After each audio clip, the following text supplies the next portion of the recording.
All right, what is up, guys? Thursday, August the 25th, 2022. Hope you're all doing well. Chris Phillips here, the Daily Crow of the Spurs Up Show. Appreciate you all tuning in. We got a packed show, a lot to get into, a very busy morning already, a very busy day to this point. And again, I hope you guys are all doing well. Let's see, I see Chase Floyd, Gad864, Cody Gaskins, Travis Allen, John Edward, Travie, Todd Smith, Stephanie Lee, Brian Mobley. What's going on, guys? Also in the Big Cock Club Discord. Head over to the TDC Questions channel, to be sure that your questions are answered there. Again, guys, appreciate you all tuning in. Very excited to chat with you all here today. I'm excited, too, because I feel like we finally, the camera, I feel like this is the best the camera has looked thus far. I kind of moved the setup a little bit closer, more kind of a full frontal view, if you will, for you guys. Obviously, it's something we'll continue to play with, but I feel like this is the best the camera has looked in regards to overall picture quality. If that changes, hey, we'll roll with the punches, but you guys let me know what you think. Either way. Hey, you see we're rocking the merch, of course. Very exciting day. Austin Griezmann, yes, no weird zooming and focusing. Yeah, yesterday that was my fault. I was playing around with the camera. Yes, and I'm going to do my best not to bump the desk that the laptop is sitting on because the camera is sitting on top of the laptop. So I'm going to do my best, Gad. If I bump it, I'm sorry. I apologize in advance. I'm working on I've got a stand, possibly having the camera on a stand, but I think we should be good as long as I'm not an idiot and don't bump the desk. We should be all right. Guys, before we get going, of course, as always, the Daily Crow brought to you by our friends over at Carolina Ale House. And, of course, guys, today is very exciting because the TSUS Tour continues from Carolina Ale House tonight at Woodruff Road in Greenville, South Carolina. Yes, our second stop in Greenville. Guys, all my Greenville Gamecocks, I'm calling all of you. Hey, if you came out downtown, great. Come back out again. And if you missed the first one, of course, you got to make it to this one. Really excited, though, man. I always feel the love up here in Greenville. Always feel the love from my upstate Gamecocks. Really looking forward to it, guys. I'll be getting there around 5 o'clock or so. Everything gets going at 6. And one of the reasons I'm going to get there at 5, obviously, number one is to set up. But number two, Shane Beamer's call-in show is tonight from 6 to 7. So I'm going to have my speaker out there. I'm going to have the Bluetooth on because obviously I want to tune into it, right? So I'll have that on. We can all tune in. We can take that in, conversate, what have you. Of course, it'll be a great night, guys, for fellowship. I'll have koozies. I'll have towels. Going to be a really, really good time. Really looking forward to it, guys. Again, we have now, by the way, hit single digits for South Carolina football. Isn't that crazy? We've hit single digits until kickoff. Hey, college football's this weekend. There's high school ball on TV tonight if you need your fix. Incredible stuff. Chase, all good, my guy. Hey, Chase, all good. I know you came to the first one. All good. You said plan on coming up. Something came up. All good. Garrett H., how can we listen to his call-in show? Great question, Garrett. The way that I tune in, there is a Gamecock app, and if you download that, you can tune into the call-in show. If you download that, you can tune into the call-in show. That's how I'll have it on. That's how I will have it on. I will cut on the app and just, like I said, get my Bluetooth speaker out, and we'll go from there. But, yeah, if you want to tune in, I would say that's the best way to do so if you're not in Columbia and can't listen to 107.5 The Game. Todd Smith, a Sandstorm was brewing. Let's see. Stephanie Lee again, what's going on? Rebecca is in the chat. Rebecca, what's up? Travis Lee, are we really about to name this damn rooster Cock Commander? Yeah. Guys, in case you missed it, this mascot thing, it's not going away. Quite the opposite. It is taking social media by storm. It's taking social media by storm. What will South Carolina name the mascot? Because the old owners, they are not budging on Sir Big Spur. And you know what? I don't care what you think the name should be. I don't care what you think about this entire situation. The thing I think we should all be able to agree on, the old owners are fucking assholes for keeping that name from Carolina. I'm sorry. I don't care how you feel about what the new owners are doing. Bro, like the fact that two sides just can't come together, sing kumbaya, put the best interest of USC before yourself. Like, now you've created this embarrassing situation I mean, this is such a South Carolina thing, guys. It hurts. Shit like this makes me believe the chicken curse is real. Like, because who else is dealing with shit like this? Who else is dealing with stuff like this? We're talking about, you think we can win the SEC? You think we can win a national title? We can't even name the mascot. How on God's green earth are we going to name or win a national title, win an SEC title? We can't even name the mascot. We can't do the smallest thing. It's not that hard. It is not that hard. So I don't give a damn if you think the new owners are at fault, the old owners are at fault. You know what? In this situation, everybody sucks. Everybody sucks. Everybody sucks. Because guess what? Now you're making USC look bad. Congratulations. Congratulations. Both sides. You're making USC look bad. So, Cock Commander. That's a stupid name. Cock Commanders. Every name I've seen has been dumb. Every single one of them. Every single one of them. Like I'd almost just rather call it like the Rooster. It's the live mascot, the Rooster. Don't call it something stupid. Darius Clucker? Cluck Norris? Bro, get out of here. I don't want to be a fan of a team that has a mascot named Darius Clucker. I don't want to pull for that team. Like, we should not have to. Have Gamecock fans not put up with enough? Have they not? I mean, how much more? How much more can South Carolina put Gamecock fans through with this bullshit? How much more can we take? It's insane. It's just insane, dude. And listen, I know Van and Beth. I've met Van and Beth. Great people, right? Again, I'm not, however you feel about what they're doing, what the old owners are doing, it's your own opinion. I just really don't give a damn what you think. I'll be totally honest with you. All I know is we look stupid now. We look stupid. We look stupid. It's just the little things. It is the little things.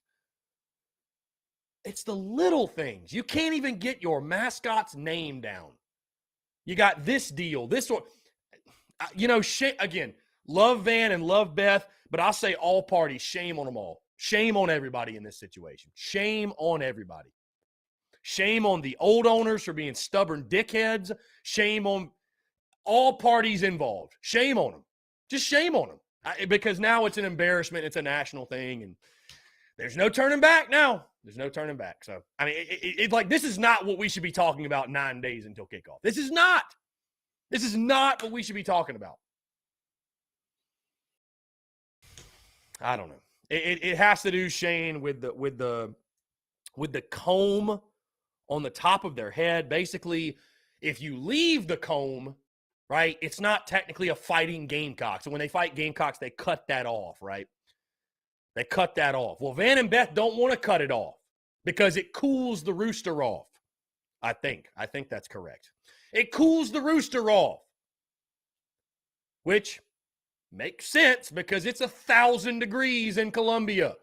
Like, who gives a damn if they want to keep it on? Ain't nobody even going to notice. Nobody would have even noticed had these people not made a big deal out of it. It's just, it's absurd, dude. It is absurd. Like, again, how much can Gamecock fans take? Darius Clucker.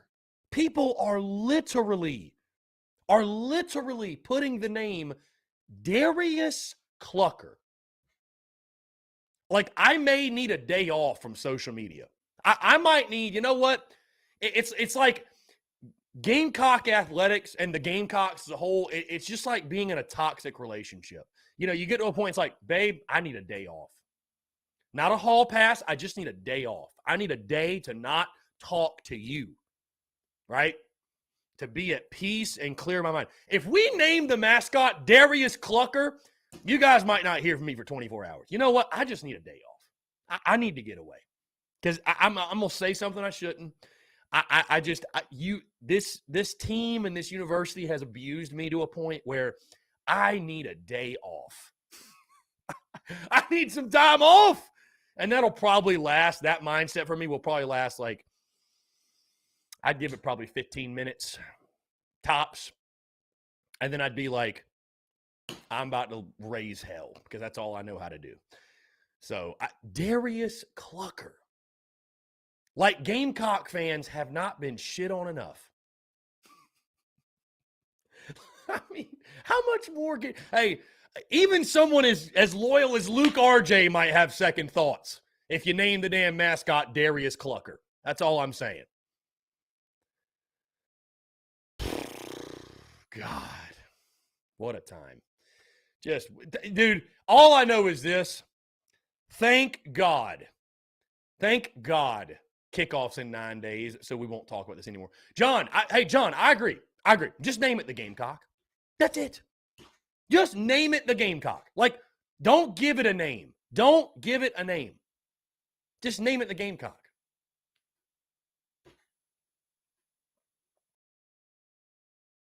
Bro, Darius Clucker is getting hype on social media, believe it or not.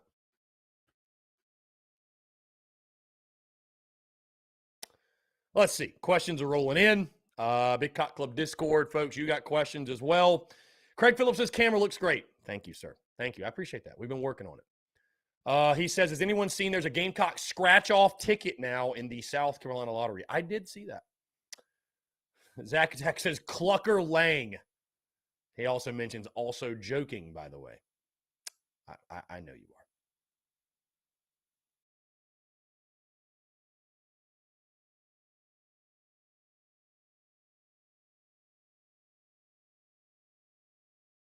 My guy, Bad Brad, in the Discord. I don't know if he's tuned in the show, but again, the Gamecock. Just call it the Gamecock. There's no. Hey, I mean, think about LSU though. Like, why did they name their mascot Mike the Tiger? Mike. They named it Mike. I'm sure there's some story behind that. So I probably sound like a clueless douche for saying that, but like, just name it the Gamecock and keep it moving, bro. Don't name it Dare. That's a joke. Anyways, let's get into some ball. How about that? Enough with the mascot. Chris says, who do you think will be the most improved player this year, both sides of the football? Offensively, most improved player. Most improved player. I will go. That's a tough one. Marshawn Lloyd. Marshawn's going to pan out, have a big year? Yeah. Most improved, yes. Marshawn Lloyd. Defensively, most improved.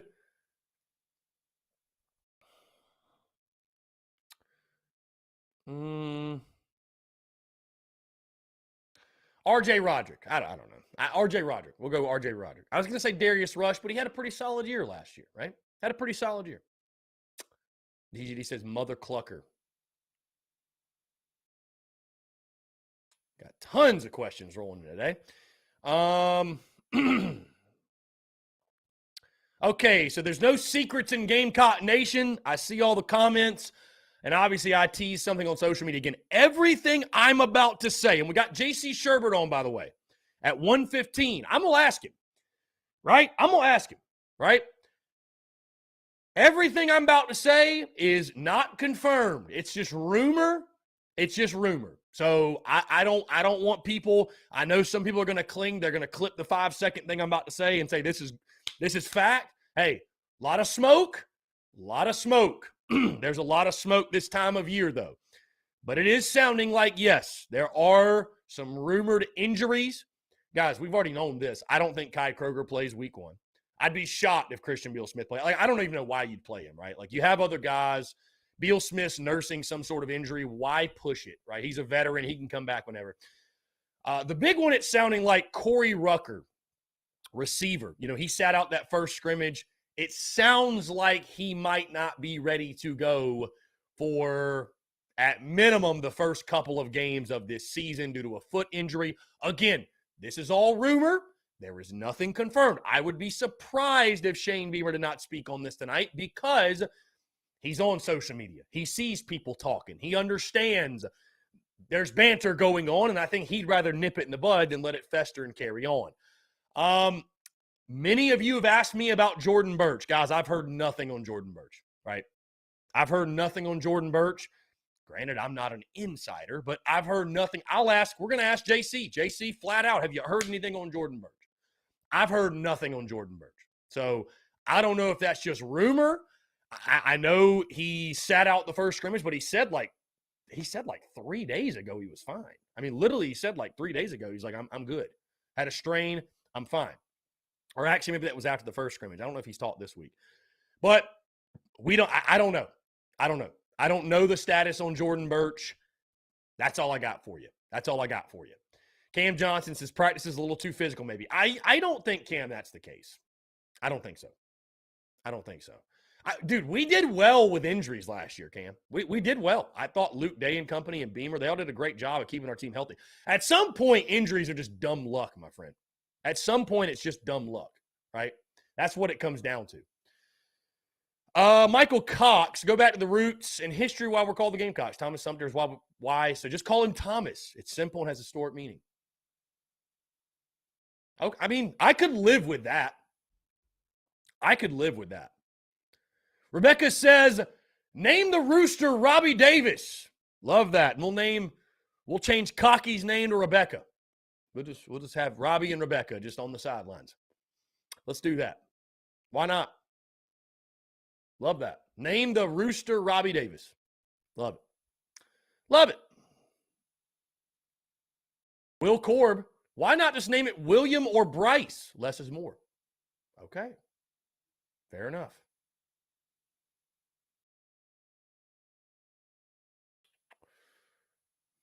Hunter Johnson. Name the chicken Howard's cock. Very good. Very good, my friend. Ass-kicking chicken. They would never name it that for the kids, but I do like that. Keith Malsberger, Rowdy the Rooster. How about the Rowdy Rooster? But people, it's not a rooster, it's a gamecock. I was like, oh my God, okay, bro. All right. Cool.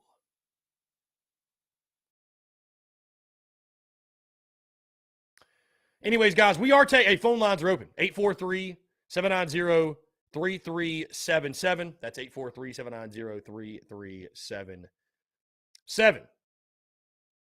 Let's see.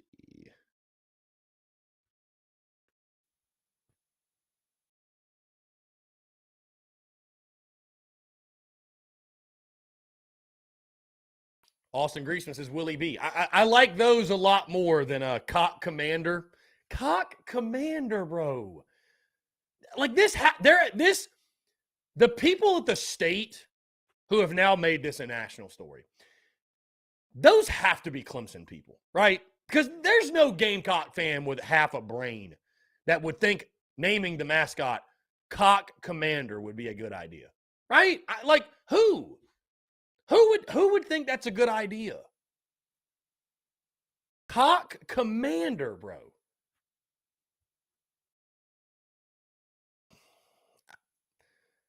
Guys, again, I bleed garnet and black. I will never not bleed garnet and black. I'll forever be a Gamecock. There's some shit that happens with Carolina, though, that just blows my mind. Some of the shit just blows my mind, man. It blows my mind. Truly. Truly it does. Anyways, let's talk ball, bro. Let's talk ball. Chris Binge says the O-line going to get it done this year. All right, we'll jump to the phone. Call from Dave Garrett. Here we go. Dave, what's up, man? How are you? I'm doing fine. Hope you are too. Thank you. Good luck tonight. Thank you. Real quick, with the subject going on of the LED light video getting leaked out, it may be a blessing that it was.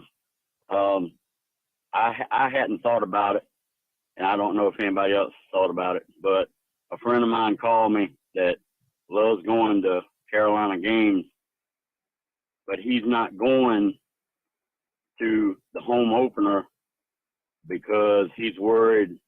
He's prone to epileptic seizures, and he's worried about the LED lights till he can kind of get more information about it.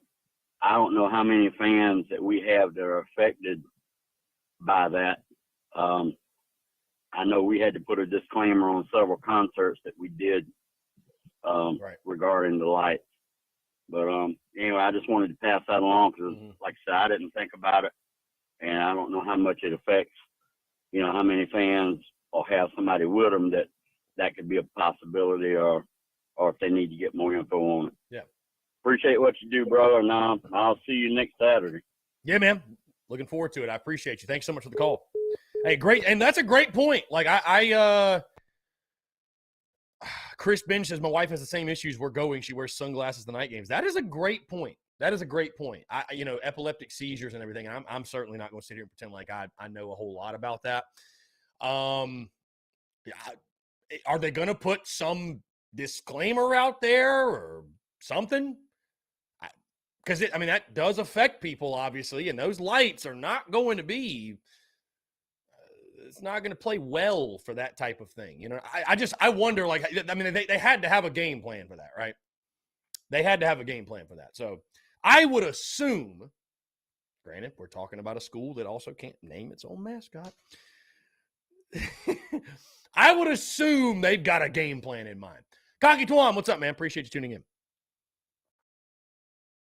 Let's see. Joseph, what do you think about apparently being a monsoon next Saturday? Yeah, that's the really early report, Joseph, from that storm or whatever. We'll be there, rain or shine, my friend. Just whatever. It is what it is. You play ball either way. And, we'll probably see a little more ground and pound than we were expecting. But, you play ball either way, and you just find a way to come out of it 1-0, man. It's your season opener. We all want to see this team clicking, and we're all excited. But, just get to 1-0. Get to Fayetteville 1-0. That's it. That's the goal. How it affects the game, again, if you got to be more on the ground because the football is slippery or whatever, then so be it. I'm sure that's something that Beamer will have this team ready for. They'll practice with a wet football, I'm sure. They're not just going to go into it completely unaware of what the elements might be. And then again, guys, as far as for us, as long as it's not lightning or anything, we're game. We're golden. Let's go. Let's go. We're at the tailgate. Who gives a damn? Let's go. So it is what it is. John Edward, apparently there's a storm out in the ocean, whatever, is it a hurricane? I haven't checked the weather. We need my guy Mitch in here. Where is Mitch Weather at? He's the weather guy. He's the weather guy. Ty Adams says, what are your thoughts on Sir Slapcock? Yeah. Just call the rooster Slapdick. Just call it Slapdick. That's it. Just call the mascot, call it Slapdick. That's it. Sir Slapdick. Oh, God. Call him Sir Slapdick. Why not? See, Craig Phillips says, just take out Sir and put in Mr. Instead of Sir Big Spur, Mr. Big Spur. I don't think, Craig, you can just do that.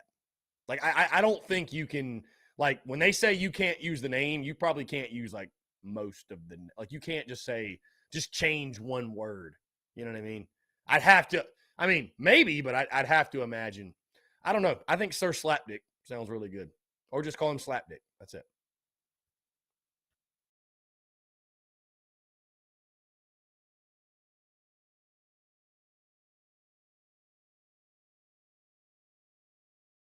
Anyways, 843-790-3377. That's 843-790-3377. Kim Strong with a good point. Weather Channel can't predict a 4-hour thunderstorm that's 20 minutes away. That is a very good point, Kim. So trying to predict the weather right now, this time next week, will be much more efficient. Now, nobody knows. The weather people don't know. They get paid to lie. They get paid to lie. No. Hey, like I said, no offense to my guy Mitch, storm chaser, the man, legend. Weather people are wrong most of the time. So, some of y'all are just ruthless in the comments. Let's jump to the phone lines here. Call from Brian. Brian, what's up, man? How are you? Hey, Chris, I got the notion to check the weather while you was talking about it. I seen the weather forecast for Columbia. It's got 35% chance of rain and scattered storms. What was the percentage again? 35%. I got the Live 5 weather app from where I'm at. Mhm. And I put in Columbia, South Carolina. It's got a 35% chance of rain next Saturday. Okay. Okay. Fair enough. All right. Well, like I said, man, rain or shine, we'll do it. So. Yeah, but they got two systems out there. I see what they're talking about, but none of them near us. Yeah. My buddy Brad Crawford's the one that put it out there, my guy. He and Mitch, the weatherman, we're talking about it on Twitter. So I think that's where it's coming from. I don't know. I mean, the game ain't for 9 man, days. I love the show, man. Yeah. I love the show, man. Keep crowing. And Cock Commander sounds like a bad porn. It does. It really does. Yep. All right, buddy. Yeah. Later, man. Brian, I appreciate it. Thank you so much. Yeah, and so I'll tell you this: some of the names that you're seeing out there, don't Google them unless you want to have an interesting day. Let's put it that way. I don't know if Googling Cock Commander.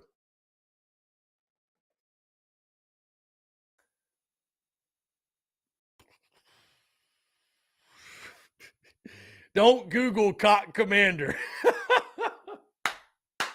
Whatever you do, don't Google Cock Commander. That's all I'm telling you, because I just did, and I wish I didn't. Anyways, 8-4. Oh, let's get to the phone lines here. Call from Taylor. Taylor, what's up, man? How are you? What's up, man? I just hanging wanted to ask you. Just hanging out, man. Just in middle class here. I was wondering, what do you think? Do we have a better shot at beating Georgia than Arkansas? Because what I'm hearing is Georgia's losing a lot on that back defense. And I know I'm getting ahead of myself, but I know we got to take care of business next Saturday.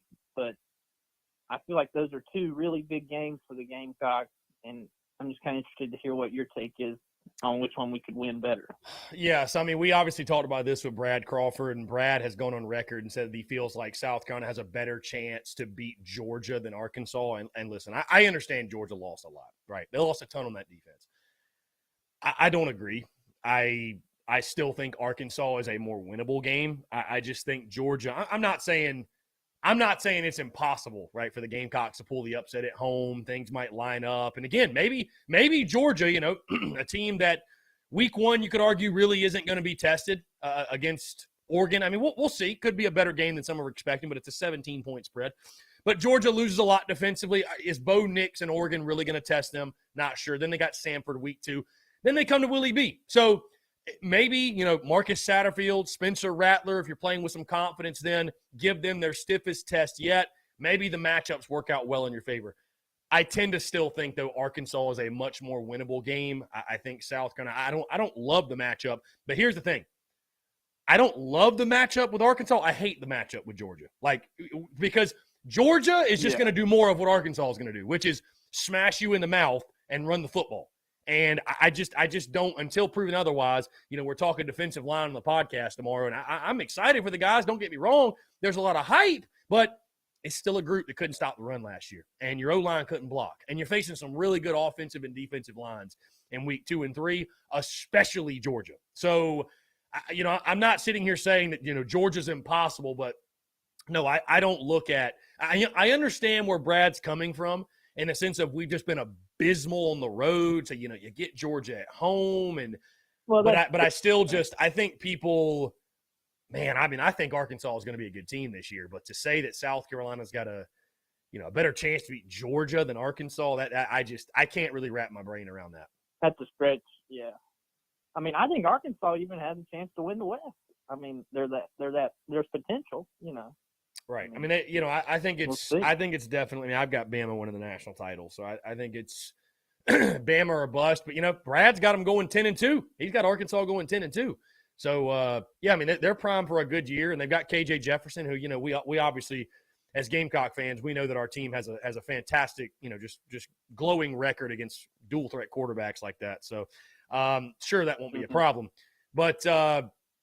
I mean, again, I get what he's saying, the home versus road type deal and all that, but I'd still say Arkansas is a more winnable game than that game against Georgia. Just my opinion. Again, it's I get where he's coming from. I'm But okay. I say Arkansas is more winnable. And lastly, why are they trying to change the name exactly to Surbig Spur? I just kind of want to know So why. the condensed version, and I'll give you sort of the high-level overview. Basically, the old handlers, right, of Sir Big Spur, they own that name. They were leasing the name to USC. The way they handled the rooster, if I'm understanding it correctly, the gamecock, excuse me, the animal has what's called a comb on top of its head, which is just like a flap, I think. I don't know. Either way, they would cut that off of the animal because that's what you do when you fight gamecocks. Like when in cockfighting, you cut that off.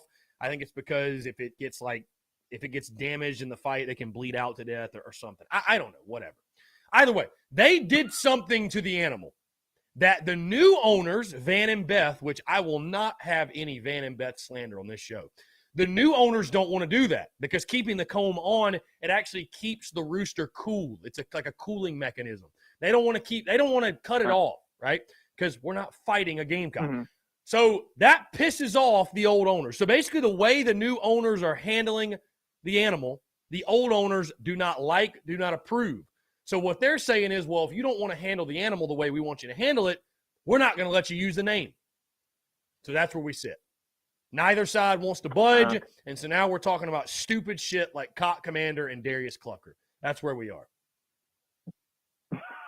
It's like it's like two middle school girls having a cat fight. That's what we got going on right now.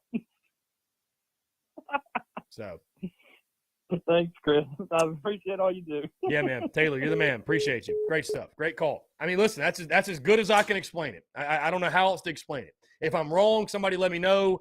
If I'm off base, dude, you know what I should do? You know what would be a power move, by the way? I need to get Van on the show, Van and Beth on the show. Let's talk. What's going on? What's up with the mascot? Get him to call in the TDC. I might have to text him, like just straight, like, hey, come on. Like, we'll just make an all-out war out of it. Why not? Oh, anyways, okay. Craig Phillips. Yeah, I should just start trademarking like every name. Just like they have to hit me up. Like, nope, I've already trademarked Commander Cock. No, it's Craig. It takes like 6 months or 6 to 8 months for a trademark to like be like finalized. So it wouldn't even be worth it. Wouldn't even be worth it. Anyways, that's again what I just told Taylor. That's as well as I can explain everything going on. That's as well as I can explain it. So. Again, guys, we're taking your questions, comments, calls, 843-790-3377. Of course, the topic of conversation revolving around this mascot thing, of course. Of course it is. Because of course it is. Of course it is. Of course it is. Rebecca, are they changing Cocky's name? No, they're not. No. Like I said, just name it. Just name it Rebecca. Just name it Rebecca.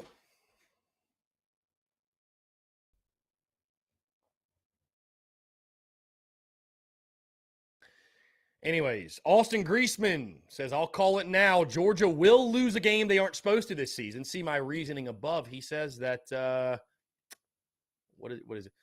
They've got talent. They're a new team. 10-2, maybe only Bama has shown they can win a national title, go undefeated again.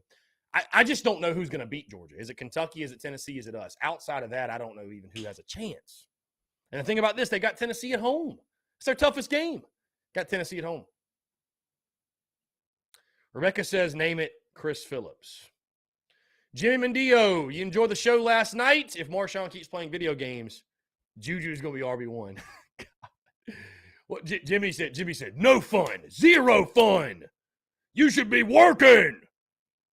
You should be on the practice field. No fun. That's Jimmy as a coach. That's what Jim. I love that when fans, when not even just college, but like pro, you're like you should be in the playbook. You should be on the practice field. It's like, bro, they have lives. Call from Phil Harris. Here we go. Phil, what's up, man? How are you? Pretty good, my brother. How you doing? I'm doing well, man. I'm doing about as well as somebody can for a school that's about to name their mascot Darius Clucker. Yeah, it's pretty rough. I was wondering. I hadn't been able to listen to the show today, and actually quite a while. I'll pop in every once in a while, but I was going to ask if people been talking about it. Like, have you discussed the origins of the issues and stuff like that? Yeah, I just did high level overview, but Okay. just in regards to why this has even become a thing. Yes. It's a bit embarrassing if you think about it that these folks originally, because they actually wrote a book. I read the book a couple years back. They wrote about the original owners I'm talking about, their journey in getting the Gamecock and caring for them and stuff like that, and how they didn't get really any university support. And I guess they got a bit older and stuff like that, so that's why they sold off the licensing or whatever they've done for the new owners to have the live mascot. But what's kind of frustrating is the University of South Carolina, didn't have the initiative when they should have a long, long time ago to bring this in, whether it be to buy out the original owners or even prior to that, have a live mascot on the sideline that is cared for by, students, biology students. I don't think we have a veterinary school at the University of South Carolina. I could be mistaken. I didn't pay attention much to those particular areas at the university when I was there. But, if we have veterinary students, why the hell wouldn't that be a part of, some of the seniors' curriculum? And it could just be passed down as a tradition over and over again throughout the years that you care for the Gamecock and stuff like that. So that's a huge missed opportunity to begin with, which has created this fiasco. It's one more black eye for the university, unfortunately. We should have never have to have gone through this process. Phil, you're running out of eyes, my guy. you're running out of no eyes kidding, to be blackened, my guy. God. Yeah, no kidding. Jesus no kidding, Christ. That diploma from USC takes a shot every day, doesn't it? That thing's running out of paper. Yeah. Well, I wanted to talk real quick about something I am proud of as an alumnus of the University of South Carolina is the men's rugby program. I'm not sure if you guys saw the videos recently. If you haven't, make sure you're subscribed to the Gamecock the Gamecock Rugby YouTube page on YouTube there. All of the players for the men's team went out to Fort Jackson, I think over the weekend previously, and were able to do some basic training courses there, some obstacle courses. So that's pretty cool. Great team bonding prior to the 15 season that starts in the fall. We've got 20 new kids that came out, some really promising players. So really excited for them. Obviously everybody's focused on football, which I understand, but these club sports are really making USC proud for sure. And another reason to really appreciate being a Gamecock is some of these great club sports teams. Yeah, dude, for sure. You love to see it, man. Love to see Gamecocks doing well, no matter what the sport is, right? No matter what the sport is, and obviously seeing what Coach John Roberts is doing with you guys is incredible, man. So we all celebrating that success. But yeah, I appreciate the support for sure, always with you bringing exposure to the club sports. But I guess that's all I got for you. Any suggestions on your part about what the Gamecock should be called? I said call it Sir Slapdick. That's pretty good. No, I just, on a serious note, if we can't come up with I can tell you this, I don't want to name it Cock Commander, Darius Clucker, or Cluck Norris. Just call it the Gamecock and just keep it moving. Like, why does it need some stupid name? Like if you can't name it Sir Big Spur, which I'll be honest with you, my guy, like if Sir Big Spur never existed, like that name, and we were just starting from scratch today and said, okay, what's the name? I don't even know if I'd love Sir Big. I'd be like, Sir Big Spur's catchy. I'm not in love with it, but it's catchy enough. Just call it the Gamecock and keep it moving. It's an animal. We don't have to name it. Originally, I think it was called Cockadoodle Lou for Lou Holtz, the head coach of football at the time, and then they changed the name to Sir Big Spur. So yeah, that's a little piece of history I believe I read from the book. But I said Cockadoodle Dude before, and everybody hated that. So yeah, everybody, whatever name is chosen, some people are just going to hate it, dude, right? Yes, it's an unfortunate situation. I do have a suggestion before, and then I'll jump off the line here. What I call my own cock is Bruiser, so I think that's what we should go with. Cockadoodle Doo and go Gamecocks. That was foul, Phil. That was foul. That was foul, but epic. That was foul, but epic. I will give you credit. Thank you so much, Phil. Appreciate you. We'll talk soon. God. We got to go to a break. I don't know what to say after that. 843-790-3377, guys. More of your questions, comments, calls, and more on the other side. You're tuned in to the Daily Crow.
All right, guys, we're back. Taking your questions, comments, calls as well. 843-790-3377. That is 843-790-3377. Let's jump to our text line really quick because we do have a text, if I can get there. Let's see. How do you think Coach Satterfield handles all the talent on offense? I have to think with Rattler and our depth of receiver and tight end, we sling the ball around, but I'm also pulling for Marshawn Jr. to have a big year. How do you think Sat approaches the season? And this comes from KD from Rock Hill. Yeah, guys, don't forget, you can text the number 843-790-3377. So how does Satterfield handle the offense? Great question. I mean, obviously, I think they want to be as balanced as possible, right? I think as close to 50-50 as you can get. That's where they want to land. I tend to think we're going to throw the football more. I mean, Satterfield literally sat there and said, we did not bring Rattler in to hand the ball off. So, you know what I mean? I got to think they're going to throw the football. I think a lot of it will depend on the matchup, the team you're playing. You do have some very, very capable options at running back. But I think we'll be 60-40 pass to run. I think 60-40 pass to run. That's if I had to guess when we see it at the end of the year. But I think they're going to want to run the football. But I think that we will pass more than we throw it. Joseph says Chris Cock Commander is really going to win this. Listen. I'm not going to beat a dead horse, guys. If they name it Cock Commander, I will give you all one of my famous rants, and then I will go from there. Or I will just keep it moving, and we won't talk about the name ever again. Because I'm just not going to keep bringing it up and reopening the wound, that I will have from naming the mascot Cock Commander. Like I said, don't Google Cock Commander unless you want to have a very fun Thursday. Rebecca says in the Facebook chat, someone said, Sir Slapnuts. Rebecca, fantastic comment as always. Let's see.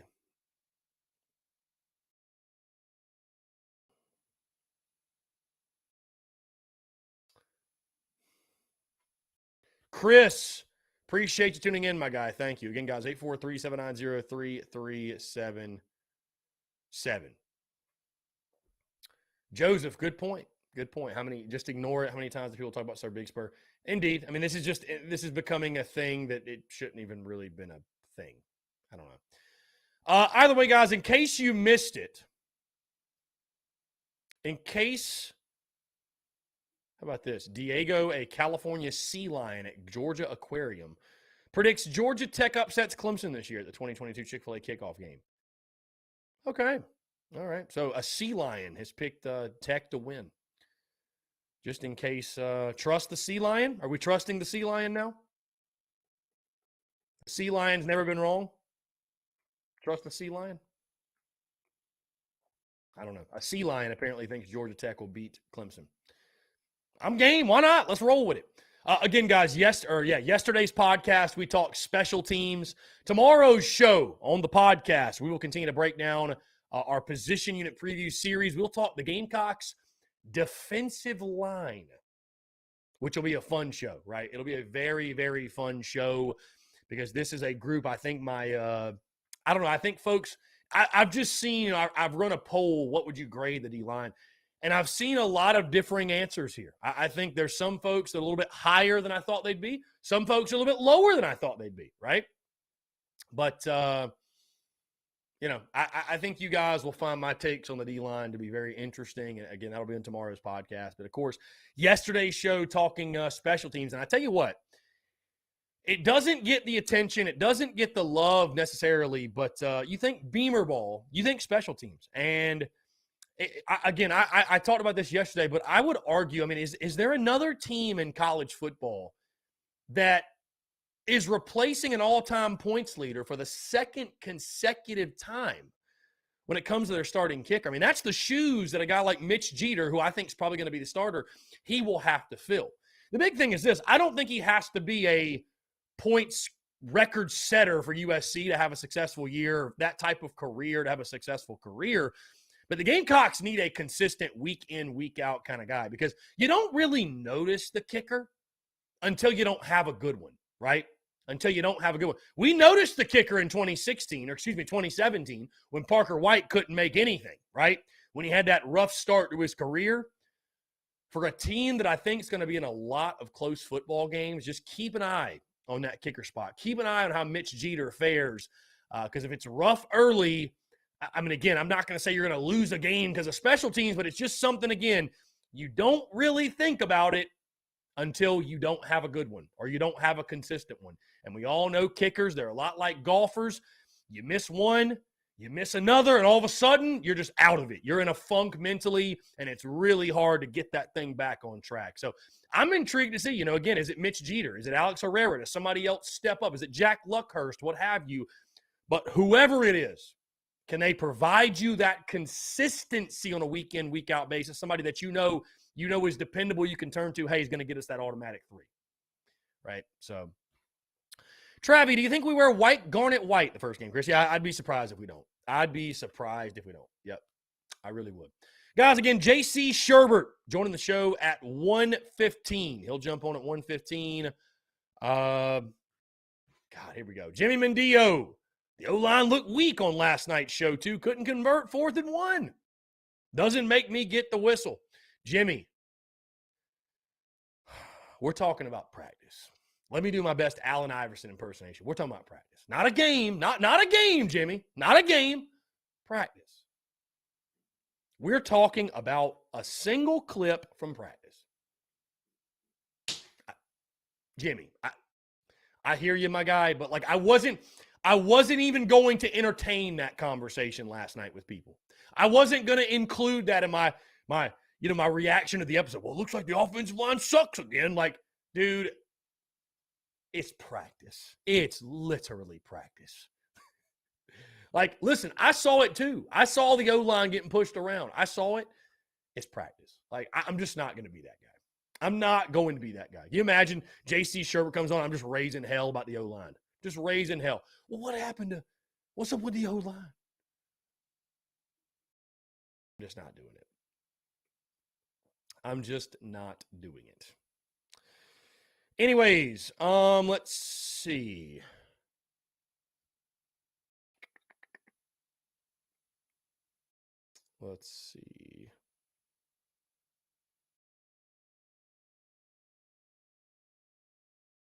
Guys, 843-790-3377. The phone lines are open. Here's a great poll question, by the way, our friends over at Sports Talk ran. Shane Beamer is about to embark on year 2 as head coach of the Gamecocks. Over the next 5 years, which one of these goals is he most likely to achieve with this program? A national championship, SEC championship, a state championship, or none of the above? I'd probably say a state championship, beating Clemson. I mean, heck, I've picked him to beat Clemson this year. So,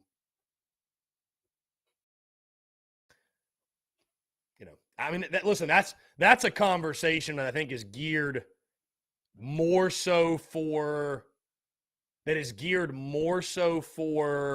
the offseason. But a question I think is interesting is I wonder how long, because I know fans have got a lot of fans do. They have that amount of years in their head of by X year, we need to be winning the SEC. Or by X year, we got to be in an SEC championship. What year is that for you? I'm just curious. Is it if we're not winning the SEC championship by year 5, we got to get Beamer out of here. If we're not winning it by year 7, year 10, this is not to start a debate or start a conversation about Shane Beamer's job status. It's just I just wonder how people think.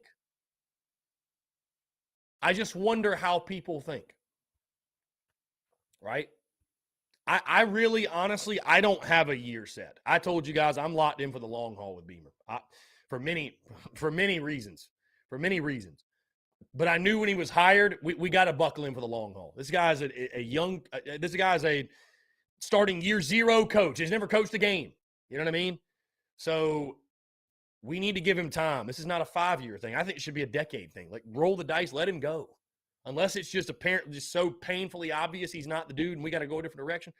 Let him build. Let him do his thing. Let him do his thing. Let's see. We got a text. It says, being that we've only been in one SEC championship game, I would say there's no expectation to get there. Okay. All right. What do y'all think? No, there's just no expectation to get there.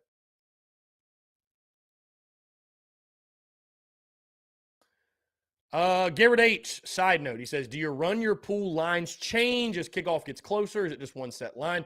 I'm actually not sure, Garrett. I would assume they change, right? Like if the line swings a whole point for games next week, like they're going to change the lines. I'd have to imagine they will. I would have to imagine they'll change the lines. So, but this is my first time doing it, Garrett, so I could be wrong. I could be wrong. Austin Griesman says if he keeps winning seasons, he'll never be fired. And he says, and I think Gamecock fans would take that happily, never having a losing season again. Let's see. I don't have a year either. Just stay consistent of going to good bowls. J-Rock Media says that's ridiculous. I think talking about the texter. You can never elevate as a program if you don't elevate your expectations. Austin Greer says, I'd love to just be mediocre. If we finish 7-5 or 8-4 for the next decade, I would be happy. Well, Austin, listen, to your point, and I've said this. If Shane Beamer leads Gamecocks football to over the course of a decade, South Carolina averaged 8-4, he's the greatest coach in school history. Like, in regards to building a consistent product at South Carolina, he's the greatest coach in school history. Nobody's been able to build a product like that. Not even Spurrier. Not even Spurrier. Now, granted, Spurrier every year, 6, 7, at least those first couple years. And that's why, I don't rush it with Beamer, guys. I know this isn't a typical year, too. I get that. You want to get the absolute most out of this team and the transfers you brought in. But at the same time, the point is this, guys, you look back at the Spurrier era. Early on, they weren't winning big, but you know what they were doing? They were getting to bowl games, and they were playing the big boys close. They were doing enough to sell South Carolina football as we're not that far off. We're not that far off, right? They were doing enough early on to do that. That's all Shane Beamer needs to do here early. If we can go 7-5, 8-4, even if you're 6-6, guys, as long as you're going to the postseason, right, these first 4 or 5 years, you can sell that to recruits. You can sell that to a Nicholas Harbor. You can sell that to big-time guys. Hey, we're just a couple pieces away from really elevating this thing to the next level. But we need you. We need you to be the guy. I think they probably do, and I would suggest having that same exact mindset that Spurrier and company had. And again, he was on that staff. Shane Beamer knows better than anybody. So, Austin Griesman says if we average 8-4 in the SEC over 10 years, we'd be 500 or better against Clemson. I mean, I don't know anybody that wouldn't take that. I don't think anybody wouldn't take that. Let's see.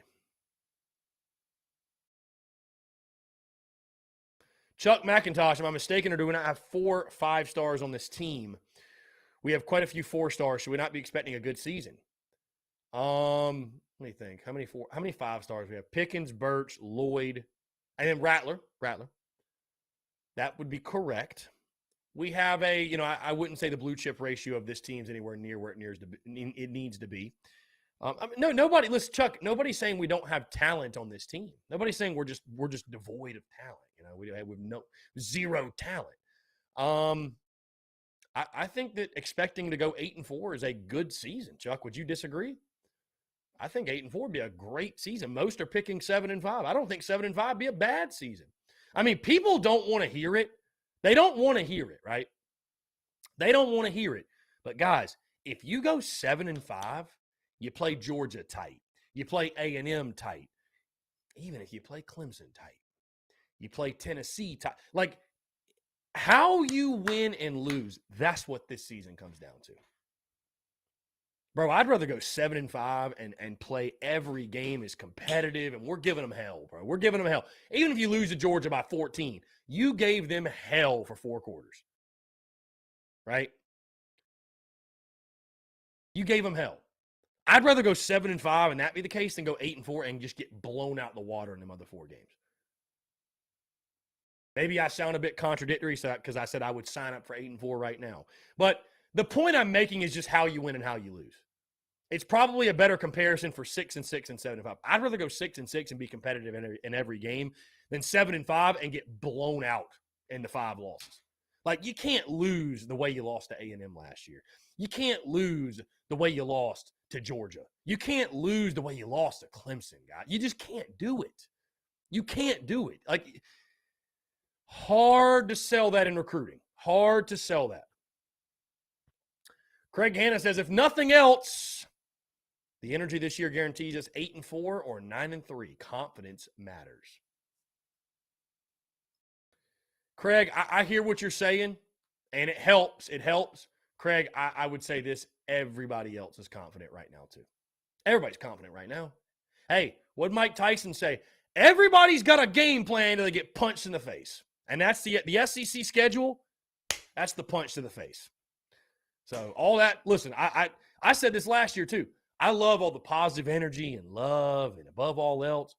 Well, that's all great and everything, but what's going to happen when the guy from Georgia whoops your ass? How are you going to respond?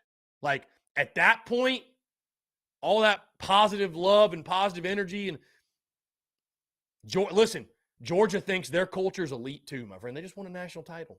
Arkansas thinks their culture is elite also. Kentucky obviously thinks very highly of their culture because their coach has been talking shit about it. Tennessee thinks that Heupel's the guy and their culture's elite. Florida thinks they found the guy in Napier and their culture's elite. It just, I'm not saying all that to say don't have high expectations. I'm just keeping it a buck. It's hard to win in the SEC. It's very hard. It's very tough. At the end of the day, it just comes down to having better players than the other team and executing. That's it. Because it's funny, coaching's obviously very important. But, the coach's job is to build the culture, manage the personalities, hire coordinators that can put these players in the best possible position. At the end of the day, though, guys, the game literally comes down to players making plays. That's what it comes down to. The players are the ones making the plays. If you ain't got Jimmies and Joes that can go execute them X's and O's, if you ain't got guys that can go make plays, as much as I love culture, it really doesn't matter. It really don't matter.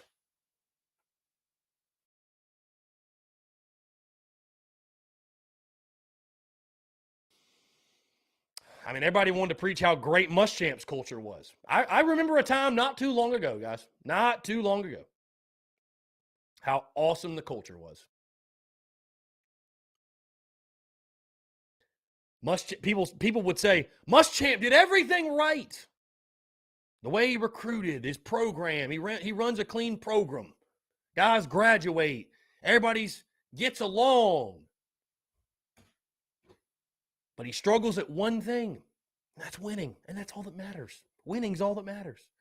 Ain't nobody out here getting extensions and getting paid because they love each other. You got to win. You got to produce. That's what it comes down to at the end of the day.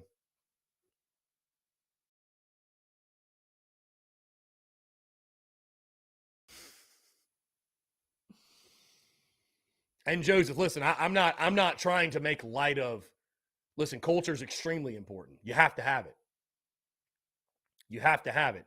I'm just saying that that's just one ingredient to the recipe. That's it.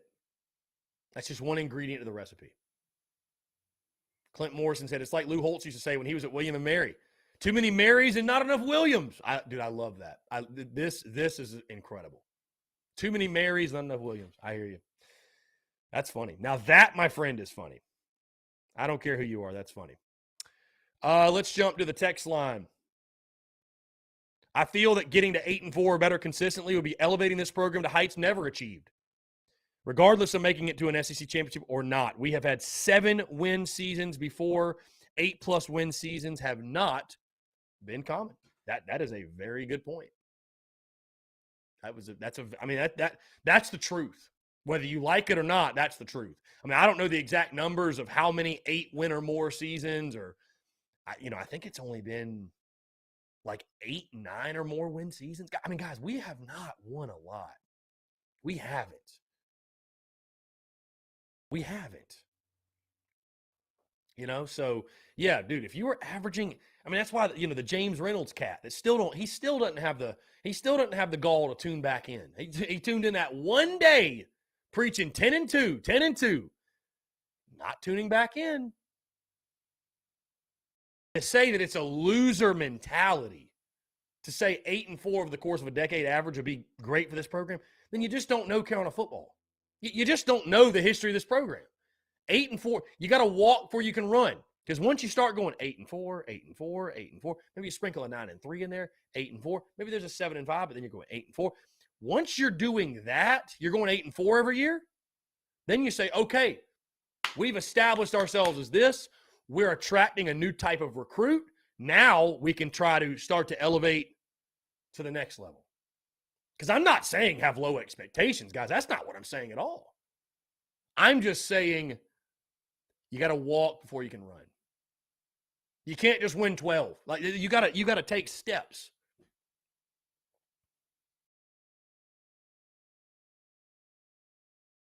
You got to take steps. Anyways, I feel like you guys all know that. Either way, though, I'm pumped for the season. I mean, I'm fired up. We'll talk a lot of Georgia State, obviously, next week, guys.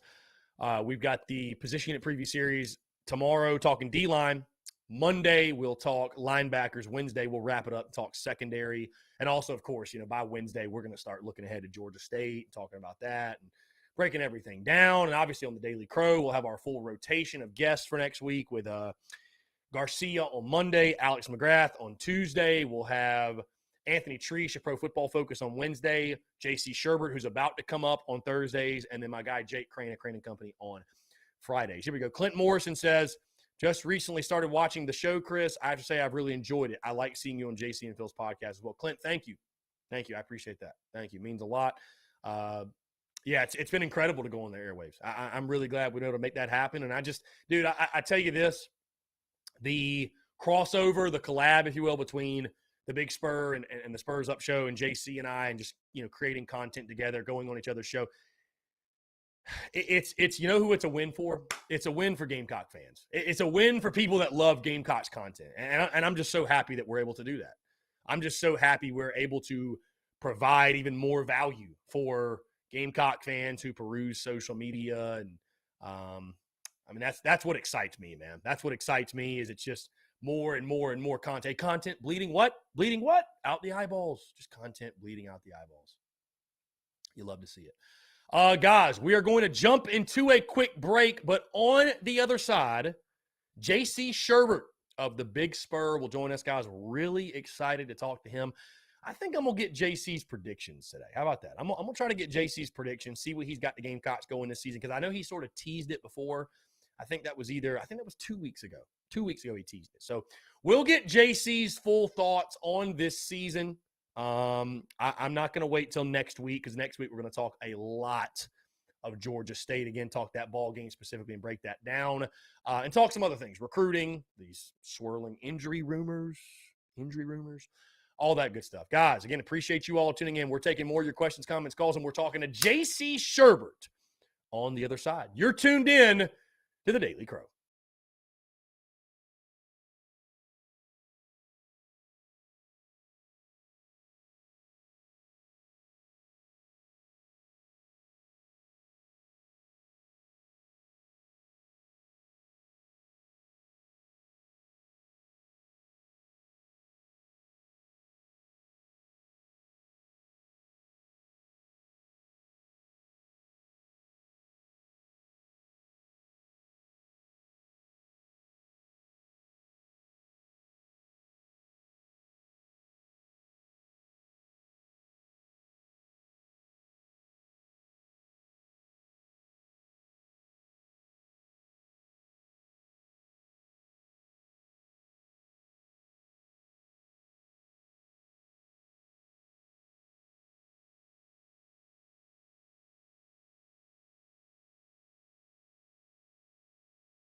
All right, guys, we're back. We're taking your questions, your comments, your calls here on this Thursday, August the 25th, 2022. We are just 9 days away from another Carolina kickoff. Very exciting times right now. A lot of storylines to follow. And, of course, who better to help us do so than my good friend JC Shurburtt, who joins us for his weekly spot. Of course, JC of the Big Spur of Inside the Gamecocks as well. They're every single day, Monday through Friday, 11 to 1. And you can find that basically, I just would say, everywhere you can find a live show. What's up, man? How you doing? Oh, good, man. Glad I happened to look at your Twitter account while I was doing the show, and gave a little shout out to the thing at Carolina Ale House tonight on Woodruff Road, and told all the Greenville listeners to get out there and support you and the Gamecock Alumni Association there in my former hometown where my family still lives. And boy, would love to be there tonight, but unfortunately I'm not there. So, but I did mention it big time. I did mention it. So I just wanted to tell you that when we got on here. Yeah, I appreciate that, man. Thank you. Hey, first thing, let's do this. Let's change things up a little bit because obviously I got a lot of stuff in my head I want to talk about. But I see you rocking the Carolina Rise hat, man. Just I'll give you the floor, obviously. You're making a positive impact in the Gamecocks community with that. And I feel like we see it like every day or every other day. There's some new athlete that's signing with Carolina Rise. Just, you know, I'll give you the floor to talk about Carolina Rise, what you guys are doing with that, plans upcoming. Because, again, I know that thus far, and I apologize for not giving you the platform yet to dive more into that and just the initiatives you guys are pushing moving forward. Oh, yeah. You know, my head is too big and my hair is too crazy to wear a hat these days. So I rock the visors, and you'll notice I have a visor on all the time. So I just got this in the mail yesterday, so that's why I wore it today. Love it. Carolina Rise is a name, image, and likeness collective, which means that we crowdsource with memberships the funds, and they're memberships, but they're more kind of like donations. There are some benefits that you get, and then cut NIL deals with student athletes at Carolina. The reason I did it, University of South Carolina has been very good to me and my brother, who's my partner in it, Cam, over the years. I have a successful business based on the Gamecocks. I have a successful streaming show based on the Gamecocks, and it's kind of something for me to give back. I don't make any money myself off of it. You know, we kind of run it lean and mean with limited expenses and things like that. So kind of what's different about our collective versus the other one, and I encourage everybody to join as many as you can. I don't see it as sort of a competition. We kind of do promotional things, like we pay the guys to go tweet or to go put something on their social media to help our affiliated businesses, which do include the show and thebigspur.com to a certain extent, but also put people like Tony Pope at State Farm and other businesses that are affiliated. We just pay the guys to promote it, and it's quick and easy, puts a little money in their pocket. GG Jackson, we actually were mentioned on ESPN.com today because GG Jackson was rated like the number 20 basketball player NIL-wise overall, according to Myron Metcalf of ESPN.com. So they mentioned Carolina Rise. Baseball, obviously, there's a big opportunity because a lot of those guys, man, they're just trying to get to the full scholarship because there's only 11.7 scholarships. So more than glad to help out with that. And then in football, we have several players coming up. I wanted the first one to be Mo Kaba because of that tweet he put out when he was cutting lawns this summer. And I'm so glad that Cato's Power Equipment came in with a big deal for him. And I'm glad we were able to give him some, and contribute to that, because anybody's going to get out there and cut the grass. I haven't cut my in-laws' grass, man.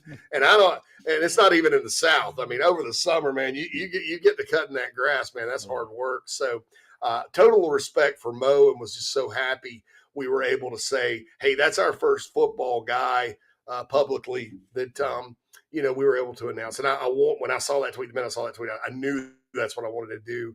And we were so happy we were able to do that. So, you can join up for as little as $10 a month. If you join what we call the 1801 Club, it's $18 and a penny a month. You get a nice car magnet. We have a monthly drawing for prizes. We got some really cool prizes coming, including some lodge seating boxes at games and some signed autographs and stuff. Also, we partnered with an autograph company, and they're having an event Saturday from 11 to 1 at Swamp Cabbage Brewery. I think that's what it's called in Columbia. And all the wide receivers are going to be there. So if you're wondering about Corey Rucker's injury, right, go out and get him to sign something, see if he's got that walking boot on Saturday. And he knew it was coming. He knew it was coming. Yeah, so Jaheim will be there, Juice Wells, all those guys. So, yeah, very excited about Carolina Rise. Like I said, I wanted to do something to use my platform to give back, and it's the perfect space to do it. And I looked around at other schools, and quite frankly, they were a little bit ahead. So I needed to. I felt like there was a need, not only for my own personal satisfaction, but also to help Carolina compete in this space. I was going to say, you are teaming up. That is correct. You are teaming up with my buddy Donnie Cunningham that does the whole Hustle and Crow and Palmetto autographs. And, so definitely going out. You said that's this Saturday, right? 11 to 1? Swamp Cabbage. I think it's Swamp Cabbage. I don't have it in front of me. Yeah, Donnie's good. Swamp Cabbage Brewery. Yeah, Donnie's good people. He's a good businessman, loves the Gamecocks, cares about the players. And, anything we all can do to put a little bit in their pocket, the players' pocket, the better it's going to be for South Carolina, the better it's going to be for recruiting and all that good stuff. Yeah, absolutely. Well, again, I'm glad you shared that. And like I said, like you said, everybody that's in Columbia, be sure to get your tickets going out to that. Again, Jaheim Bell, Juice Wells, Josh Vans, able to get Corey Rucker and Amarian Brown are all going to be there for photos, autographs, memorabilia, all that good stuff. Should be a good time. Now, like you mentioned, JC, there's no secrets, man, in Gamecock land. But I'm not even going to talk on field first. I'm talking about the lights and all that coming out. That leaked earlier this week, and not only did it leak, and maybe it was supposed to be a secret. Well, it's not a secret anymore because I just checked. The video on Twitter has 410,000 views.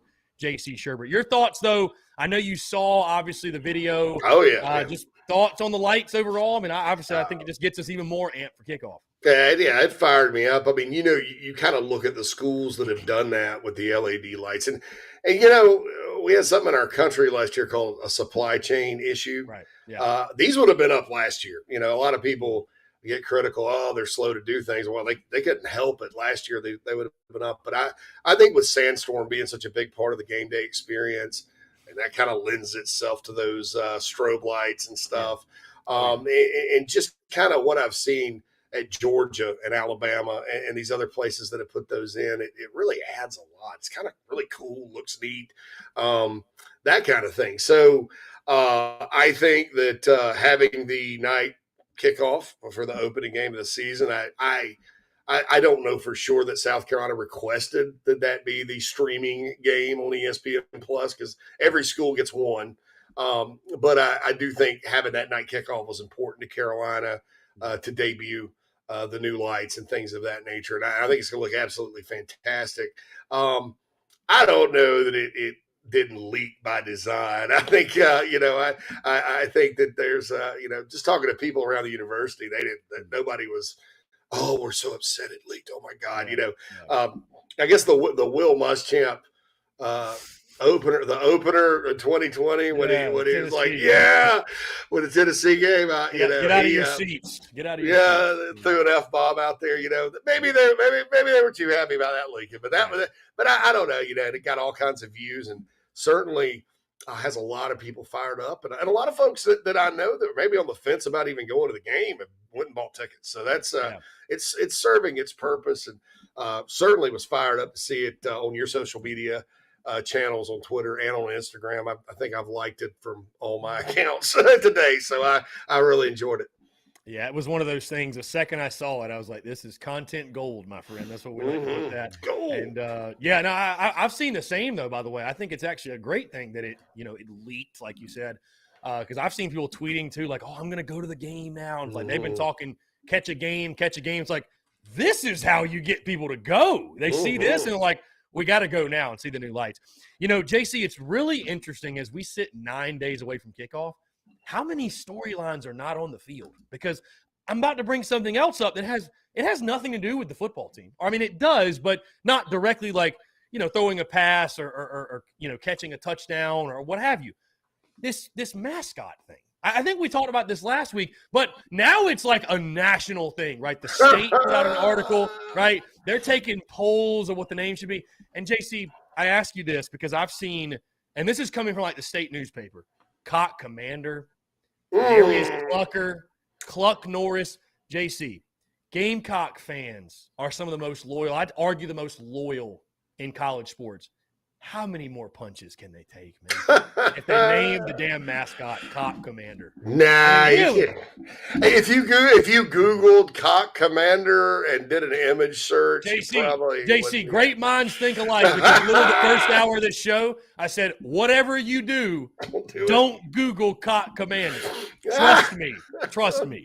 I was like, when I saw that, it was Cock Commander. I think was trending on Twitter for a while. Yes. And I was like, ugh. Yes. But look, we had David Cloninger on the show today, actually, and he's been kind of had the unfortunate experience of having to write these stories, right? And he had a good idea, though. He said, look, man, call it Sumter, like something.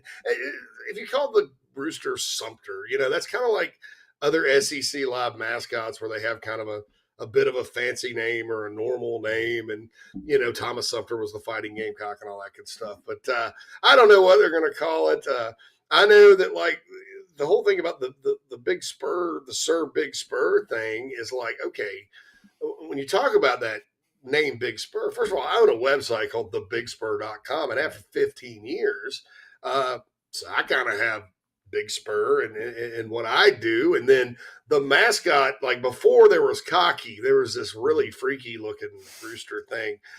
If you ever look at mascots from the 70s, it's like, if you look at anything from back then, like the 50s, like Mickey Mouse, anything like that looks just terrifying.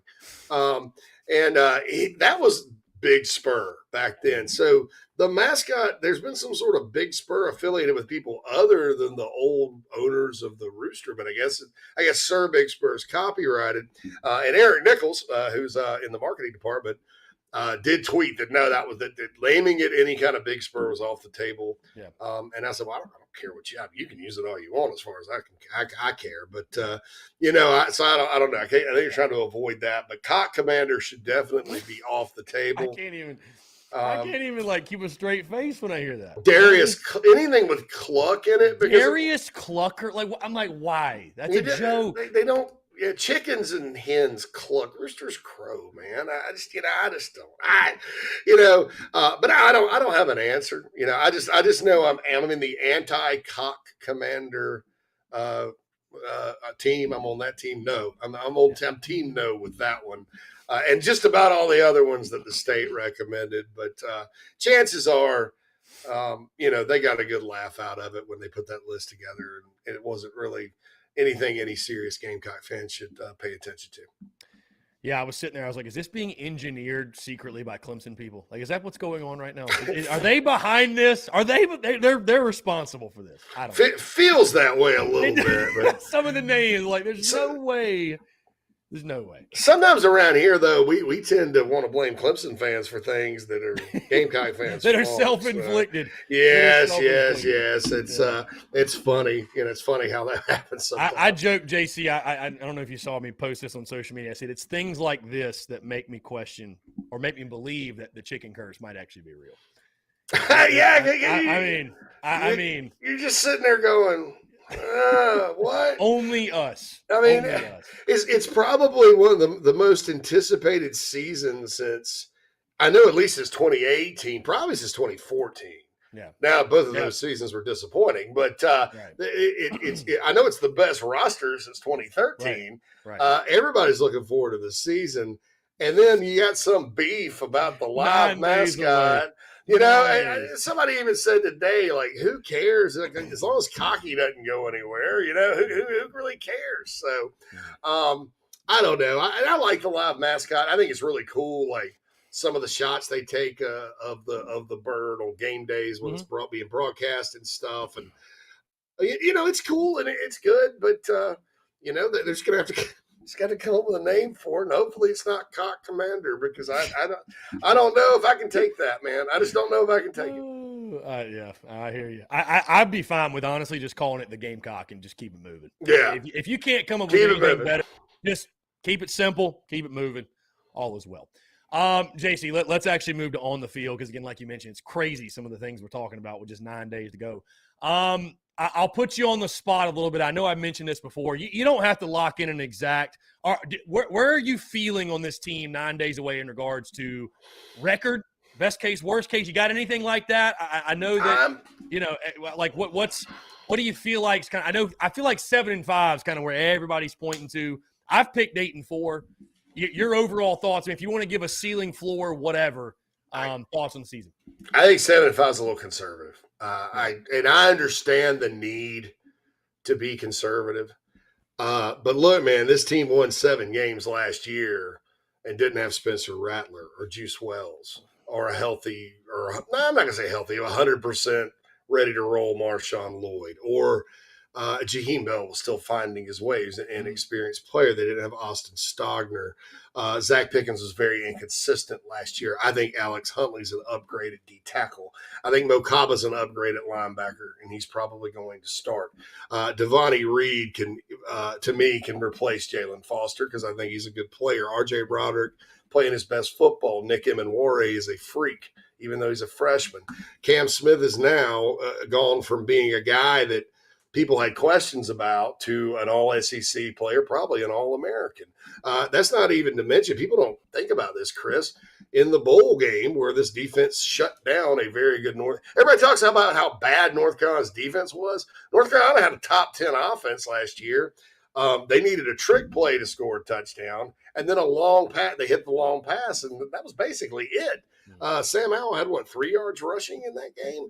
And people don't think about this. Cam Smith did not play. It was Darius Rush and Marcellus Dial and a little bit of Isaiah Norris out there. This shut down a very good passing attack for North Carolina. So Dial and Rush are going to be important this year, and they're a year older. Your offensive line has 139 combined starts. It doesn't get much better than that from an experience standpoint. Dylan Wonnum is healthy. People don't understand, like when you have a back injury and you're trying to play offensive line, you have to bend like you do.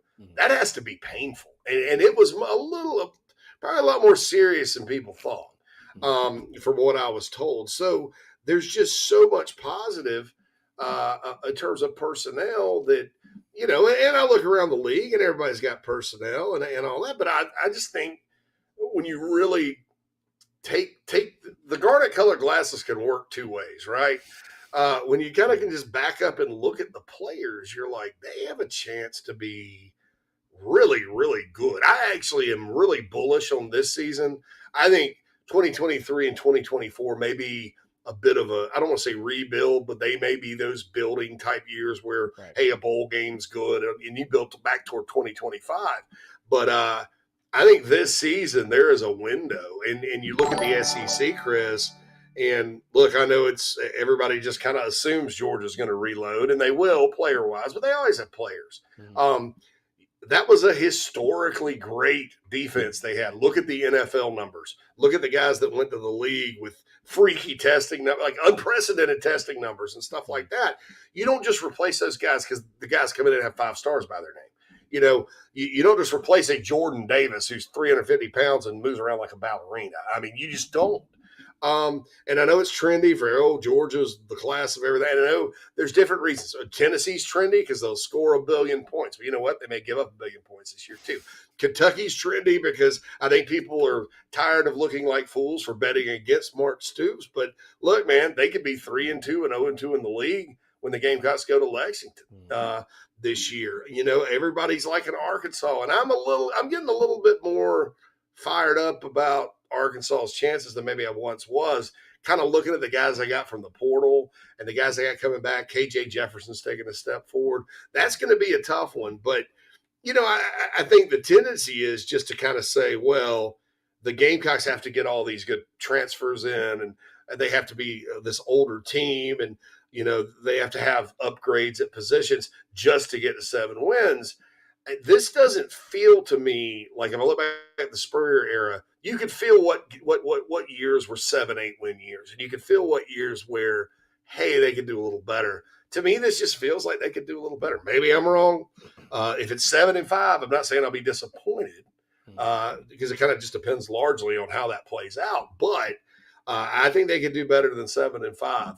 I think this team could win a lot of games. I'll just put it that way. But the ball doesn't go their way. That doesn't bounce their way. They don't get turnovers on defense. They commit turnovers on offense. You have injuries. All that could play a factor in this season. But right now, I feel pretty doggone good about this team's prospects, almost to the point, Chris, where I've been trying to downplay myself a little bit with it. And that's weird, because I haven't I know I caught a lot of crap for picking 11-2 in 2018, but there were some close games that didn't go the Gamecocks' way that year. They maybe could have gotten close, but this is just a different year to me, and it's just the personnel really, really stands out. The weapons, playmaking ability, all that. So maybe I'm a little overexcited, but I think they could do better than 7-5. Yeah. No, I mean, it's like we've talked before, JC, too, is that, are we not allowing ourselves to get to that hype level because of being burned in the past or what have you? But I'll speak from my end as well. I mean, I tell people, I think whenever you're in our position, you're a content creator, you're covering the team, like, you're always going to be excited. When you're a fan, by the way, you're always just going to be excited no matter what. But what's exciting for me, at least this year, is like last year I was excited. We were all excited because it's a change. It's something different. We don't know what to expect. I'm fired up for game day again. Like you mentioned, man, I mean, you look at the individual pieces they added, the guys returning. There's real on-field reason to be hyped this year, and that's the difference for me, man. I look at this team, like you mentioned, those individual pieces. It's like if things do click the right way and some of those questions we have positive answers, we could be looking at a very, very big season for sure. I'll ask you this, because I had one of your colleagues, Brad Crawford, on the show a couple of days ago, or actually yesterday on the podcast. He was talking about that Arkansas and that Georgia game. He's high on Arkansas. He's picking the Hogs to go 10-2. And he feels like, though, the game against Georgia is more winnable for South Carolina than the game at Arkansas. Do you agree with that? Disagree? It's hard for me to wrap my brain around that. I see what he's saying, because the Gamecocks have been, for whatever reason, just so abysmal on the road of late. But do you share that sentiment? Do you disagree? Where do you fall on that? I actually agree with Brad on that. I don't know that I'm as bullish on Arkansas. It is crazy because, man, you talk to Brad and he's high on Arkansas and Kentucky, right? Right. But then you talk to Michael Bratton from that SEC podcast, and he thinks Kentucky's going 5-7 and Arkansas is going to struggle to get a bowl. Here's the thing about Arkansas, that when you're just talking about them in general, that they've got probably the best O-line in the conference. Maybe not quite as good as Bama's, but it's up there. KJ Jefferson is making better reads in practice. He's become more of a two-dimensional quarterback. The receivers are all these potential guys, right? Mm-hmm. Jadon Hasselwood went to Oklahoma, still a hell of a player. Wayne Thompson, who the Gamecock fans will remember, went to Florida State initially. He's come in through the portal, really good player, just hadn't produced. Their backup quarterback scares me to death, Malik Hornsby. They got guys from the portal on defense that can plug in, and Odom's a good coordinator. But you talk to some people that cover the league, and they're like, well, Arkansas is doing this. And then, some people say, well, they're not. And what gets me with them is, number one, they're in the SEC West. So it's a bloodbath, right? They were not overwhelmingly great. They beat A&M early. They lost to Auburn. They did play Bama tough in Tuscaloosa, kind of rallied and beat an average LSU team and Missouri to close it out, then beat Penn State. They got their momentum. In the non-conference, they play Cincinnati. I don't know who scheduled this. Cincinnati, BYU on the road, and Liberty, Hugh Freeze. You got Ole Miss in that division. You got Mississippi State in that division.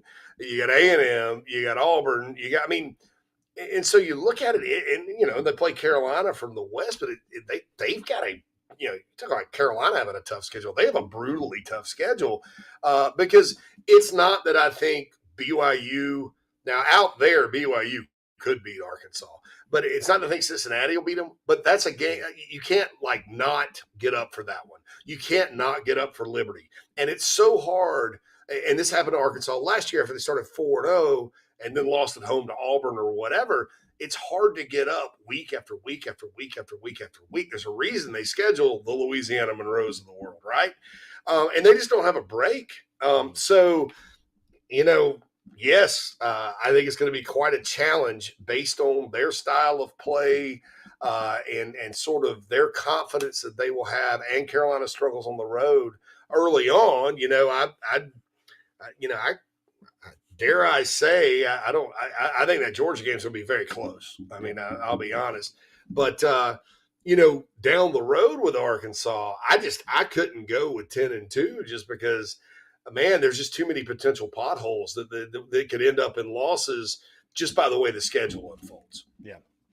No, for sure. I mean, I think it's an intriguing argument, no doubt. And I've said, obviously I picked Arkansas to beat South Carolina, and I just hated the matchup. Obviously, we'll get to that week 2 game against the Hogs after the season opener. JC, we got to ask, obviously, man, like I said, back to on the field, and there are no secrets within Gamecocks football, and I won't ask you to break any news here on TDC, but, I went on your show. We talked about Christian Beal-Smith, Kai Kroger. Sounds like both guys, at least a chance they won't play. Kai Kroger probably out, Christian Beal-Smith questionable, what have you. The rumblings are starting to happen in regards to Rucker, Jordan Birch's name. I've heard, again, I'm not asking you to break any news. I will just ask you overall health of the football team.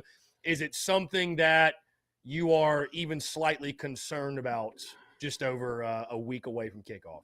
Birch concerns me. I mean, obviously, South Carolina's not deep at edge. Or they call it edge now. It's defensive end. They need him. They need him not only to play, but to play at a high level. He's had a nagging injury throughout camp. It's probably, is it dire? No. Is it one of those things that you kind of go, I hope he gets better quickly? It is. Because I don't know what they do. I mean, is it Gilbert Edmond? Is it Terrell Dawkins? Who starts over there? Does Tyree Johnson start over there? I don't know. I don't know what the answer is if Birch can't go. And I like his chances to play against Georgia State a lot better than Beal-Smith's and even Kroger's. As far as Rucker goes, look, I haven't been able to confirm anything. Officially, I hope Shane Beamer addresses it on his call-in show tonight. Yeah. I'll just say this: we on the BigSpur.com with our message board posters, we sort of know it's our job to sort of know who's spamming and trolling and who isn't. And the person that posted that's he's a good poster. He doesn't spam or troll. There's no history of that, at least. And so we'll see. I talking to David Cloninger today on the show. Of course, he's out at practice sometimes. He did see Rucker doing some range of motion work off to the side one day with Lloyd and Beal-Smith.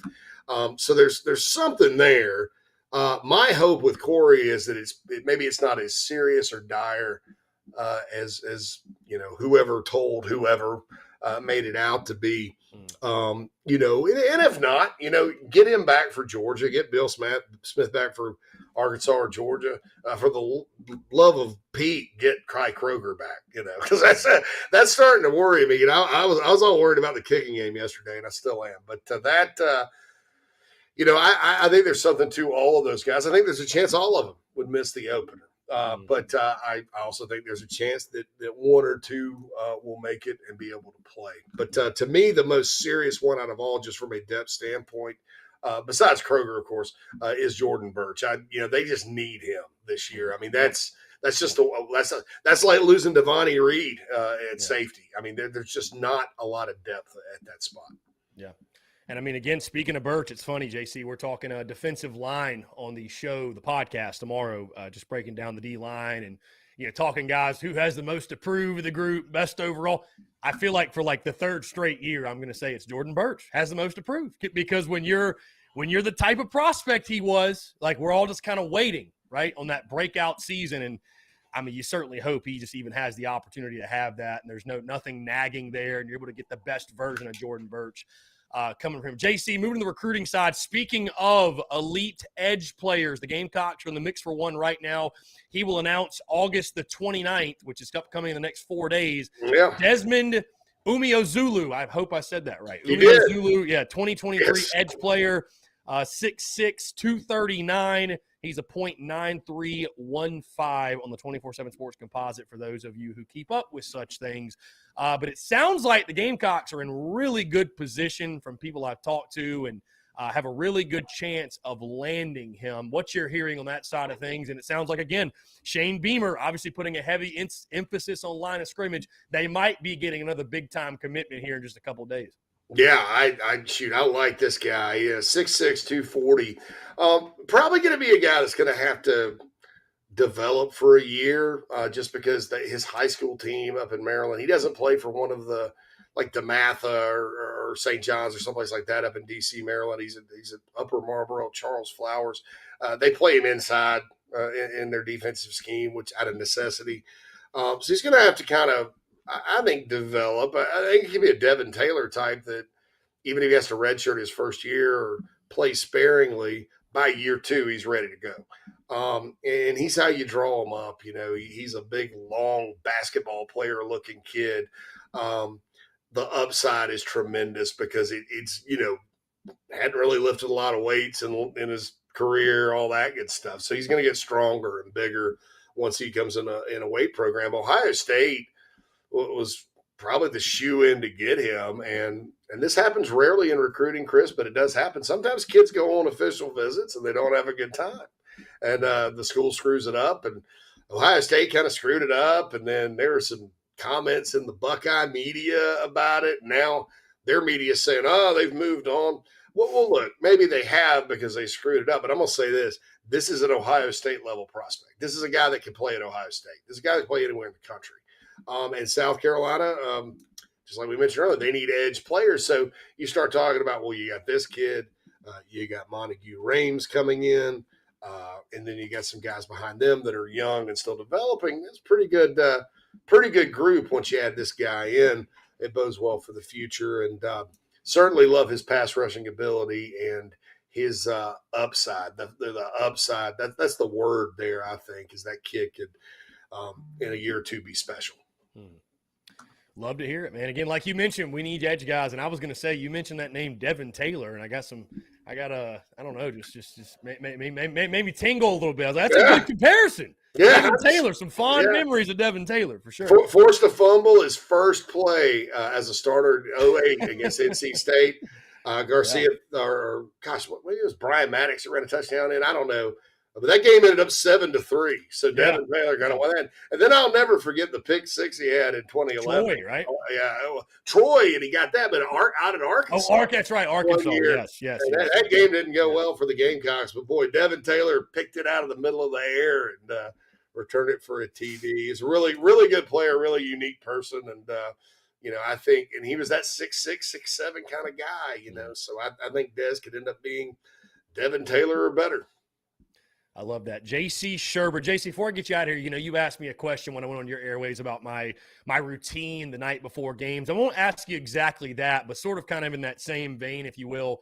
When does it, I guess, you know, because we all enjoy preseason content and talking about it, talking season as the HBC used to call it.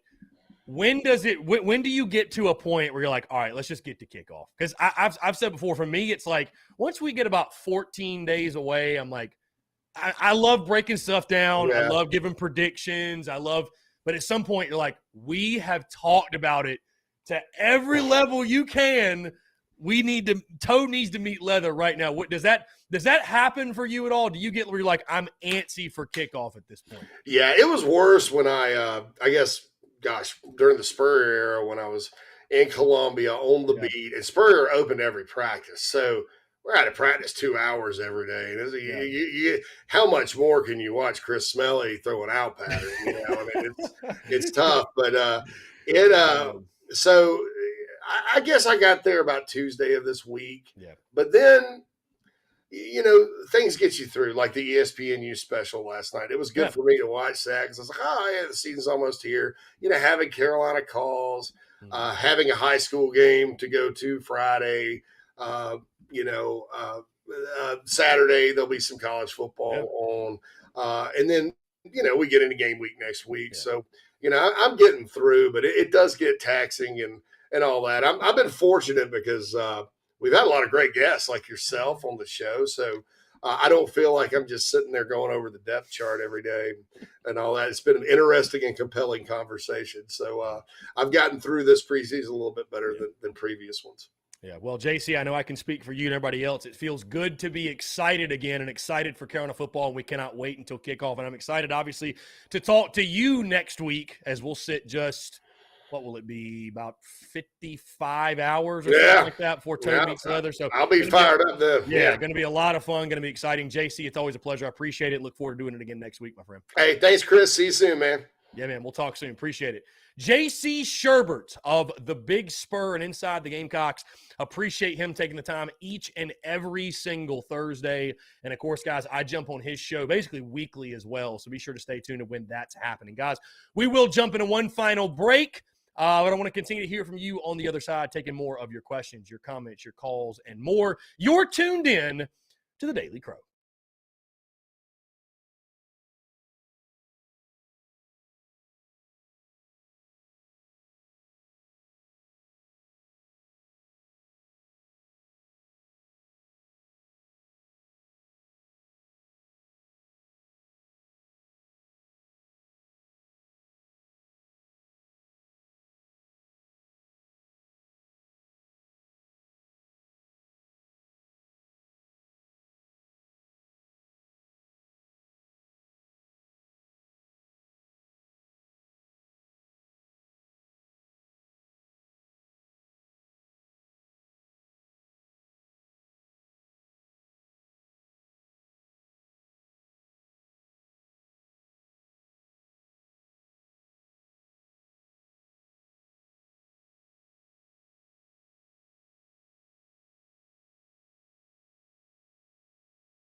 All right, guys, we're back. Final couple minutes or so here on the Daily Crow. Your questions, your comments, your calls. Again, I want to say thank you to JC Shurburtt for taking the time today. Fantastic conversation. Always enjoy chatting with JC. And from the looks of things, just some of your comments and your feedback, that has become one of the favorite segments of the week, getting JC on. So, again, I really appreciate him coming on. I appreciate him having me on his airwaves, and always look forward to our conversation. I'm really excited, of course, because next week at this time, we will be very, very, very close to kickoff. A lot of fun. Jesse Jacobs, did I miss something? What's the addition? The addition to, JC to the show. Yeah, Jesse, I think he's just talking about JC to the weekly lineup. Yeah. Really, really good stuff. Really good stuff. Guys, really quickly, I forgot to plug this for some reason at the beginning of the show, but I'm constantly adding new merch, right? I love the merch side of things. I'm constantly adding new merch. TSUS.store, as you see the advertisement that scrolls across your page, we have added some brand new foam trucker hats. We've added Beamer Ball. We've added Beamer Rattler. I'm going to be adding a ton more of those because I personally really like the foam trucker hat design. So again, I know many people have been upset that the white trucker hats are not in stock right now, and I hate that. But if you want an alternate option with that white frontal, if you will, we now have an option, the foam trucker hat. And guys, just be sure to check out all the merch. Hey, you've got till tomorrow. By kickoff delivery. You must order by tomorrow, by the end of day tomorrow. So if you want your merch by Georgia State, if it doesn't matter, don't worry about this. But if you want it by Georgia State, you got to order by tomorrow. If you order after tomorrow, I cannot guarantee it will be there, right? Outside of that, guys, again, great day to have a day. Come on out to Carolina Ale House tonight. Going to be a lot of fun. Going to be a lot of fun. Going to be a blast, man. I'm looking forward to it. Really looking forward to it. Yeah. So anyways, I'm trying to think what else. Podcast is out tomorrow. Of course, Daily Crow will air live tomorrow, noon to 2 as normal. We'll have Jake Crane of Crane and Company on the show as well. Yeah. And outside of that, guys, again, appreciate your love, your support. Stay tuned to everything on social media. Obviously, the rumor mill. Hey, Shane Beamer's call-in show tonight, by the way, at 6 o'clock, 6 to 7. And guys, I'm planning on getting to Ale House at Woodruff Road around 5 o'clock. I'll have my Bluetooth speaker. I'll be locked in, tuned in to Shane Beamer's call-in show. I will have towels. I'll have koozies. We're going to have us one hell of a night. Going to be a really good time. Robbie Davis texts in. He said, just wanted to say, go Gamecocks, and to hell with Clem sucks. Well said, Robbie. Well said. I appreciate you, Robbie. Again, guys, all my Greenville Gamecocks, all my upstate Gamecocks, I'm calling for you to come out tonight. Carolina Ale House, Woodruff Road. We'll do a Q&A around 7:30 or 8 o'clock, something like that. We'll just feel it out. We'll roll with the punches. We'll go from there. Other than that, man, hey, appreciate y'all. Content bleeding out of the eyeball, so stay tuned as we continue to count down. We're just single digits away. Single digits. Jeff Gullidge, let's end on a positive. I don't care what anyone says. You have the best show in the business, from content, guests, the regulars in the chats, the callers. Hey, Jeff, means a lot, man. Thank you so much. I appreciate the love. I appreciate the support. You guys love and support, man. It means the world. We couldn't do what we do without you. So thank you so freaking much. Guys, again, appreciate you all tuning in. Have a fantastic rest of your Thursday, and we will see you tonight at Carolina Ale House on Woodruff Road in Greenville, South Carolina. Y'all take care. Have a good one.